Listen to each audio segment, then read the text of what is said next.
ጋሩ አንዴ የክርስትና ስምሽ ማን ነበረ? ንገሪኝ።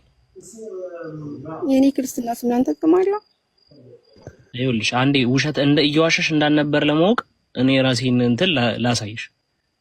እንዴ እኔ እኮ ለዋሽ ከፈለኩ እኮ ዋሽቼ እኮ አንዱን ስም መጥቀስ እችላለሁ። ምንም የሚከለክል አንቺ ክርስቲያን አልነበርሽም? እኔ ልንገርሽ፣ ክርስቲያን አልነበርሽም። ኧረ እባክህ። እሺ ማን ነበር የክርስትና ስምሽ? መቅደስ። በጣም ሰማችሁ? ያዝልኝ አሁን ገና ሰማችሁ? ጄሪስ ይሄ ነው። እንደዚህ አይነት ሰው ነው መጥቶ የሚደበርብን። የክርስትና ስሟ ማን ነው? መቅደስ። መቅዲ ነው። አንተ ተው፣ መቅዲ ነው። አቤላ ቆይ፣ እንደፈለጋችሁ ማለት ትችላላችሁ። የክርስትና ስምሽ ማን ነበረ? ጋሩ። የምንኖርበት አካባቢ የሙስሊሙም ሰው የክርስቲያን ስም ይይዛል፣ የክርስቲያኑም የሙስሊም ይይዛል። ያ አንተ እንደምትፈልገው አይነት ስም ላልጠራልህ እችል ይሆናል ምናልባት ማለት ነው። እኔ አሁን እሱ አይደለም ዋናው ዓላማ የዚህ እና የክርስትና ስምሽ መቅደስ ነው። ኦርቶዶክስ ነበርሽ፣ የክርስትና ስምሽ መቅደስ ነው። ለማውራት እድሉን ተሰጠኝ ላውራ፣ ካልሆነ ስለ ግል ህይወት አይመለከትህም። እኔ አንድ ነገር ልንገርሽ። ለማንኛውም የክርስትና ስም ማለት ዓለማዊ ስም አይደለም። ዓለማዊ ስም አሁን እዚህ ጋር የማሜ አለ፣ አቤል አለ፣ ኤፌሶን አለ፣ ቤቲ አለ።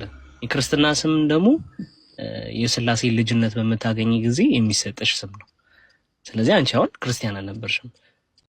ሳዲ አንዴ ሳዲ የክርስትና ስምሽ ማን አልሽው? ወይ አልሰማሽኝም? መድገማዎች እየጻፉልሽ ነው ኮሜንት ላይ። አሁን እኔ ሚት አድርጌ ነበረ የክርስትና ስሜ ከሰለም ቆይ አንዴ ተረጋጊ። መስለሜን አይደለም እኮ አውቃል ስለማይ ቆይ እናቴ አንዴ ተረጋግሽ። ሳዲ የክርስትና ምንድነው ሰልሜ ነው 4 ዓመት ሞላኝ ከሰለምኩኝ አልሽ አይደለ? ከዛ ምን አልሽ? ስምሽ የክርስትና ስምሽ ማን ነው ስንሽ ምን አልሽን? ሚውትሽ አልሽና ምንድን ነው ያልሽው? የክርስትና ስምሽ ማን ነው? ስሚ እኔ ክርስትና እንትን የክርስትና ስምሽ ትዝታ ነው አይደለ?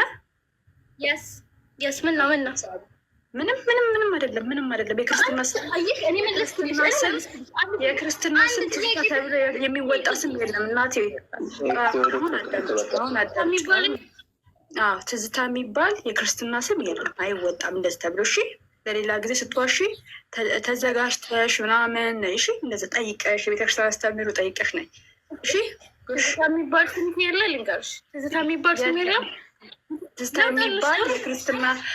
የሚባል የክርስትና ስም የለም እናቴ። ስትዋሺ ድራማ ስትሰሪ ምናምን ነገር አጥንተሽ ድርሰቱን ምናምን ነገር ለሌላ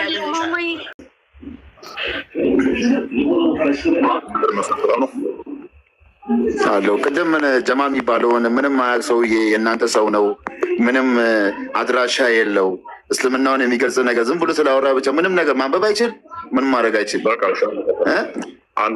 የእናንተ ራስን ያስተቸከው አይደለም። የራስን ስም አስገብተህ እናውቃለን። ባለፈው ስትሮጥ አዳምጥ። እኛ ሙስሊም አይደለንም። ድራማ በየቀኑ ምንሰራ ሙስሊም አይደለንም። ሙስሊም ዘመዶችን ክርስትና ስም እንኳን መለየት ማይችሉ መቅደስ ነው ክርስትና ስሜ፣ ወለተ ሀና እባላለሁኝ ወንዱ ወለተ ሀና ነው ክርስትና ስሜ የሚሉ ደሞስት እንዴት ልግለጸው? ቃላት ማይገልጠውን የመጨረሻ በቃ ወንድ ሆኖ የሴት ስም ነው ክርስትና ስሜ የሚል የዓላማዊ ስሙን ደግሞ የክርስትና ስሜ ነው የሚል ያልተጠና ድራማ እየሰሩ ሻዳ የሚያስይዙ ስቱፒድ የሆኑ ሙስሊሞች እዚህ የሚገቡት ሲኖዶሱ ማያውቀው ሲኖዶሱ የሚከሰው ሰው አትንጫጫ።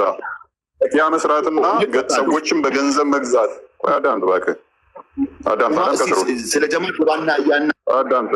ቆይ ያነሳነውን እናወራዋለን። ተረጋጋ እባክህ። አይደለም እኛ የትኛውም አምላክ ለማስደሰት ብለን ድራማ አንሰራም። እንደዛ አይነት ምንሄድ ደደቦች አይደለንም።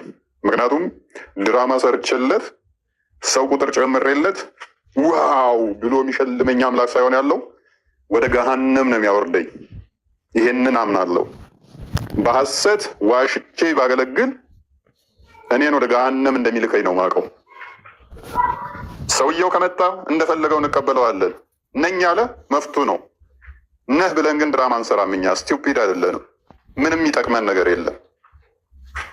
ደንታችንም አይደለም። መተህ ደግሞ ተናገር ካልተናገርክ እንደናንተ 24 ሰዓት ድራማ ስንሰራ አንውልም።